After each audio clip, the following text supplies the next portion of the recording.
Morning everybody, welcome back to the garage. So today we're going to be doing a backpack blower rack install on the trailer. I've seen a lot of videos online about this. It's the Equipment Defender version 2 backpack blower rack. So I'm just going to do another thing like I normally do, just a time-lapse build of this. Quick couple updates before I start. You guys can see the back wall is thinning out here. I've actually done a lot of spring cleaning in the garage getting ready for the season. Obviously, this backpack blower is going on the trailer for an 8010. It's on the trailer back there. So, in-depth review and just some video footage of that thing actually doing grass clippings and just normal yards. Everybody's doing the reviews. A lot of it was done in the fall with leaf cleanups, but not a whole lot done with the actual mower, or sorry, the blower being used on residential properties, just getting rid of grass, just to see how fast and effective that is. I find that useful, so hopefully you guys will as well. Also, the Skag SWZT, really cool. The last video that I uploaded of some mowing video, some raw footage, and Skag came on there and commented, and I've noticed they've been doing that on some other channels as well. It's a generic comment, thank you for your business, but that means something. So if Skag happens to watch this one again, which I highly doubt they will, and I'll thank them in another video that has Skag specifically tagged in it. Somebody from the company went and watched some duration of that video and took the time to copy and paste or write out that comment, and that means something to me. So thank you, Skag, for that. That's awesome that you guys are out there and recognizing and stuff like that. And so far that mower's been good. There's some good things that I love about that mower, and there's some things that I really don't like about that mower, and I'll talk about that. Another video that's upcoming, 8010 Skag SWZT overview, and I want to do a general video that might be helpful for some of the newer guys that are watching the channel. I started out in the early 90s with a Skag walk-behind 48 belt drive. Got out of the business for a while. Got back into the business after, doing law enforcement, firefighting, stuff like that, and did stuff on the side.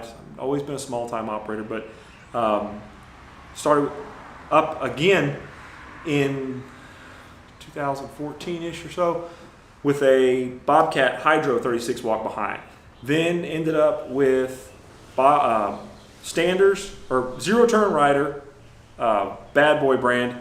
Then ended up with Bad Boy Stander, ended up with Skag Standers, and now we've gone full circle again back to the walk behind. And so I want to kind of do an overview of all of the different categories of mower, push, the four, the push mowers, the standers, the walk behinds, the riders, and what I have found in my personal use on residential properties has been the best, the pros and the cons of each. So without any more yammering, let's just get straight to installing this rack today.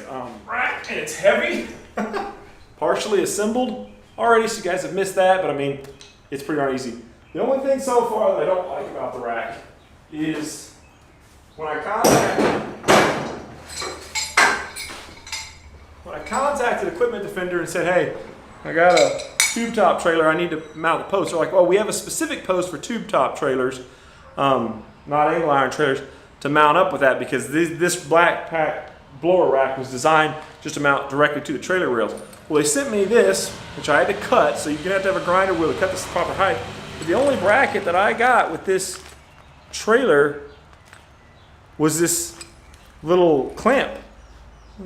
I mean, I guess I could clamp this to the pole and then drill these metal tapping screws into the side of the trailer there, but I don't want to do that, and to me that's a crappy, I don't know, I don't like that. So good, the bad, and the ugly. Equipment Defender makes a good rack. They have a great value. I think they're one of the best racks out there, but what I'm going to do is mount this guy today, and then we're going to take a U-bolt and stick a U-bolt through there and drill 2 holes in this, which is going to be a pain in the butt because this is some thick steel, but we're going to drill holes in this and then mount it to the side of the trailer. That way I could easily move this thing around if I needed to in future times, or take it off the trailer, and I'm not putting all kinds of holes everywhere in the steel of this trailer. So let's get started.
Okay, so here I am trying to get this thing secured to the trailer.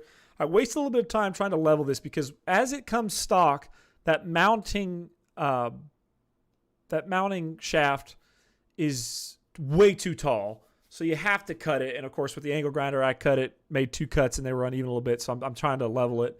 But as you can see here, the blessing and the curse of a universal backpack rack is that it is universal. And so you got to adjust every single thing. So I'm adjusting these back straps. This is the crossbar that slides down over the top to secure it in place.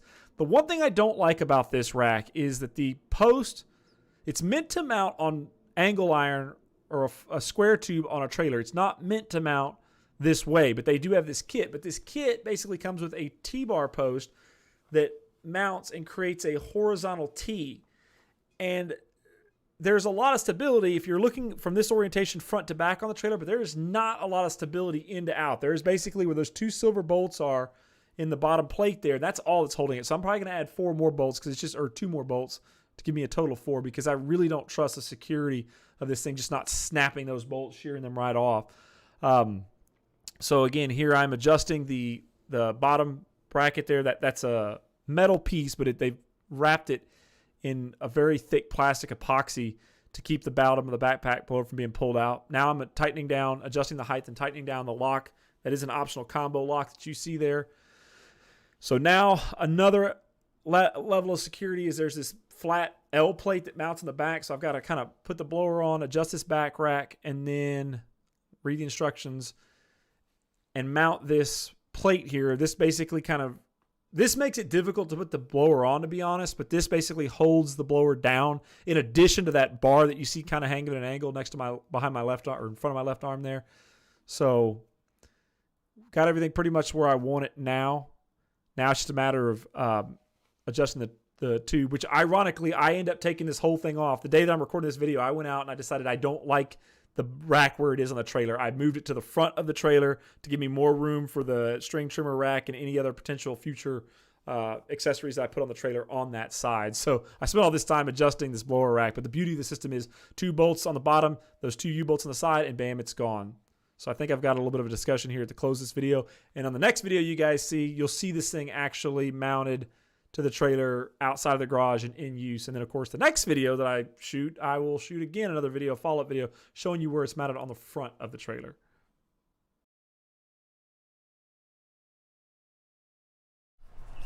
All right, and there you guys have it. This is the backpack rower, the Equipment Defender V2 backpack rower, completely installed on the trailer. Mounted up, you can see it doesn't really, you can adjust how far in or out it mounts on that post, so I can push it further out that way or bring it back in. I've got it kind of sucked in more so that the wife and the kids can walk by over here on the side. But if you wanted to, you could definitely push it out further so it didn't really impinge on your trailer floor space. But so you can see the flexibility of the mount. Combination lock here that spins, unlocks this bar. The bar folds up and out of the way. Combination lock is easy to reset. You can also do a key lock for this.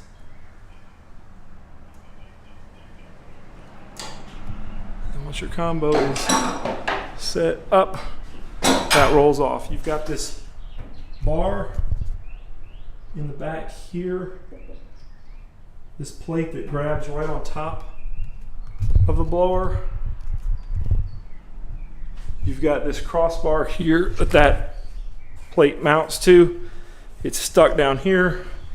This entire thing, this rubber molded steel plate, is fastened in here, so this can't go anywhere. And then the nice thing, which is this is where I'm gonna have to work on this a little bit and fine tune, is this. You've got the little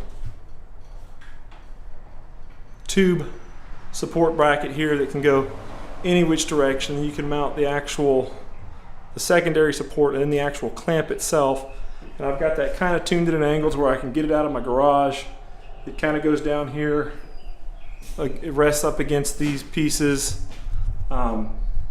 and is out of the way of the lawnmower. The only thing I don't like is I hate stuff facing forward as you're driving down the road. I hate wind pushing against it. I miss the 770 in that respect, where that tube is flexible enough to go all the way around the back and face backward. That's the only thing I don't like about this. Is I don't want the wind catching this and flopping it up, and it very well may. I may have to bungee this thing down, but we'll see. I'll let you guys know. Hope you enjoyed the video.